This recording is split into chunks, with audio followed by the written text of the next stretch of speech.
Hey, this game looks like Mutant Muds. What is this, Neil? This is like Mutant Muds. This is actually Mutant Muds Super Challenge.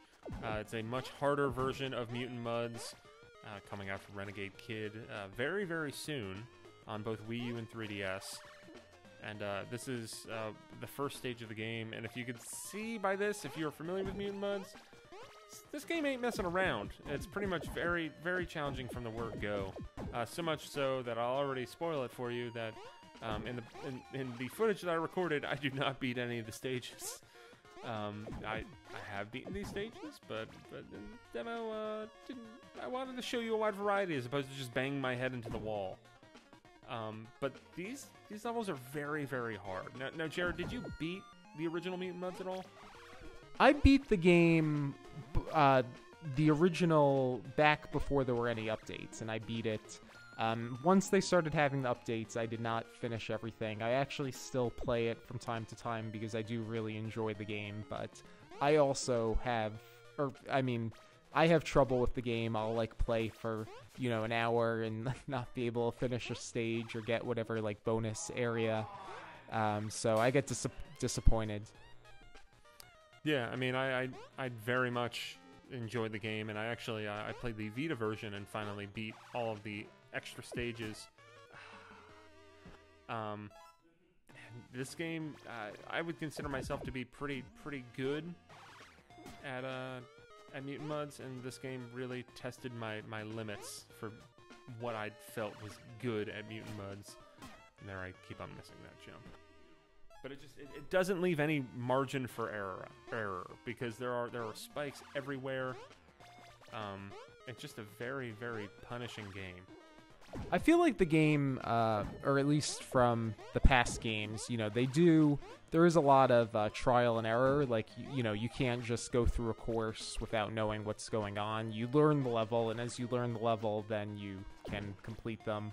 I'm sure many of you watching have also played Mutant Muds, but if you have not, I think that's a good question. If you have never played Mutant Muds before, would you you even play this game? Go play the original. The original is available on Wii U. It's available on 3DS, and it's very, very good. And it's not as hard as this. It's still plenty challenging. But this is definitely, if you haven't played the original one, avoid this game at all costs. But play the original, because it's very fun. Now, I know the original had, I guess, there were 3 different guns you could have? Or was it... Well, there were 3 different power-ups. There was, a boost to your jump, a longer jetpack, and a more powerful gun. Yeah, that part, I think this might be where I don't know. Now I tried again. Now, in this version, it looks like at the start menu, now, maybe this happened in an update, but it looks like you could actually switch the weapon or special item you have right there at the menu. It seems it. I definitely did not have that on display in the demo, but I hope that that's the case, because that would be something that would be way better, because in the original, you kind of have to go, back out to a degree and go to a menu to fix that. But as far as some of the other touches about this game, you do have the jewels are hidden in different areas, so that kind of makes it tougher. And it's spikes all over the place. This might be when moving on to another level. This game is coming at 3DS as well, correct? Yes, and I believe there will be some kind of loyalty discount, so you could really stack up your discounts here. You could get this for 15% off by downloading this demo as part of the Nintendo Nindies at Home deal. And you can also do it where I don't know if it's you buy one get one free, but I know there is some kind of loyalty plan that was announced for this game on Wii U and 3DS that if you buy both versions you'll get a discount. Sort of separate from the game, but this whole Nindy term, I know there was the Humble Nindy bundle, which was really awesome, but is this whole thing Nindy new? It's relatively new. I think Nintendo kind of jumped on it last year. I think it was at an Indiecade.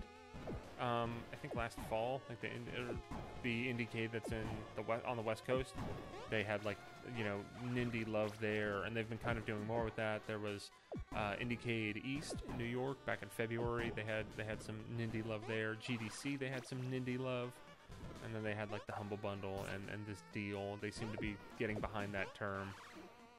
They're definitely trying to kind of stoke the fires a little bit. Trying to get some of that hot PlayStation action with these indie developers. I mean, I always felt like, I mean, Mutant Mudds, when I originally downloaded it on 3DS, I feel like it was one of those big, you know, this is an exclusive for 3DS, this is an awesome game made by an indie who, you know, is really devoting stuff and making a cool game you're not seeing elsewhere. So I feel it's cool now they have this term Nindy, and we're seeing some really cool, interesting games, even if some of them aren't exclusive. Yeah, I mean, and actually the majority of the games here, I mean, Mutant Mudds right now is exclusive, and like games like Runbow are also exclusive, but for example, stuff like Rive and Freedom Planet, they are part of this Nindies at Home thing, but they aren't exclusive to Wii U or 3DS. But it's still, I mean, it's nice to kind of see more stuff coming here, and it seems like some games are coming out first to Nintendo platforms, like for example, Adventures of Pip. It did come out on Steam at the same time, but it also came out to Wii U, and it's still on the docket for PS4 and I think Xbox One, but that's not happening yet. They came to Wii U first. Same, I guess, with Freedom Planet, which I know, of course, it's been on PC maybe close to a year now, but as far as other consoles, I don't think they've announced anything. Yeah. I mean, I think there's a certain style of game that seems to jive very well with Nintendo's crowd, and I think that games like Mutant Mudds and games like Freedom Planet are those kind of games. So it's kind of nice to see that, but you're also seeing other stuff that's you know, a little more, I guess, kind of exciting and unique. I like this. I feel like this version of Mutant Mudds is a little more colorful. Maybe it's only because there's the purple lava, but... The purple lava does stand out. Are the Virtual Boy bonus levels back? Or virtual red levels? There was, in the previous stage, there was an area where if you had the bonus gun, you could, the bonus gun... you could have reached it, but I didn't there. I don't remember seeing one here, but actually, like, I wouldn't be surprised if you were to, like, jump off to the right there might be some kind of secret, but I don't have that powerful backpack ready to go.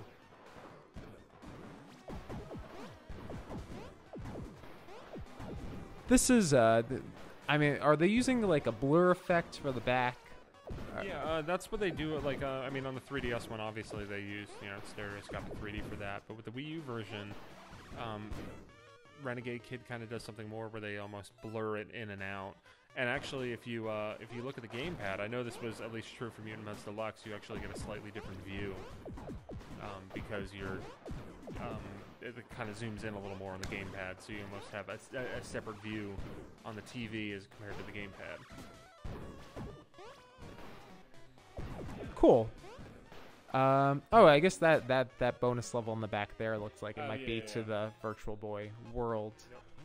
All right, and here's the kind of big cool thing about Mutant Mudds Super Challenge. I haven't really seen too much. There's bosses this time, and I love the way that they do it. Here's a ghost boss, and so what happens? A dude charges at you, and you get a ghost gun, and you have to go through this platforming stage with other ghost characters, but you cannot run out of the ghost gun, or else you need to do the entire section over again. And there's, I mean, it follows the Nintendo pattern of you need to go through 3 areas and you get 3 hits.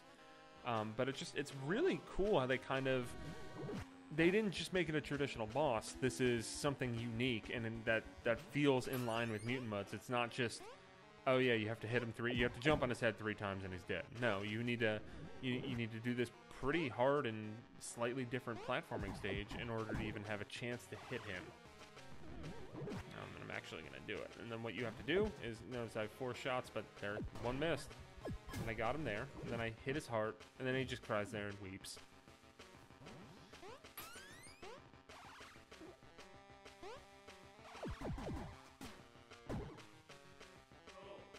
But then here, I think I get out of this area. And then here, jump back in, and there he is. But then if you notice, there's also little guys on the floor that I have to dodge there. And then more will appear as I make it through the 3rd area, although I don't think I don't think I'm gonna make it past this area. I think you're gonna beat it. I mean, you would know, but damn. And I've only got one death left, because actually with this demo, once you die 10 times, then I'll boot you back out to the start menu. Which I learned the hard way when I got really close to the end of a level, and it's just like, nope, you're done. I'm like, really?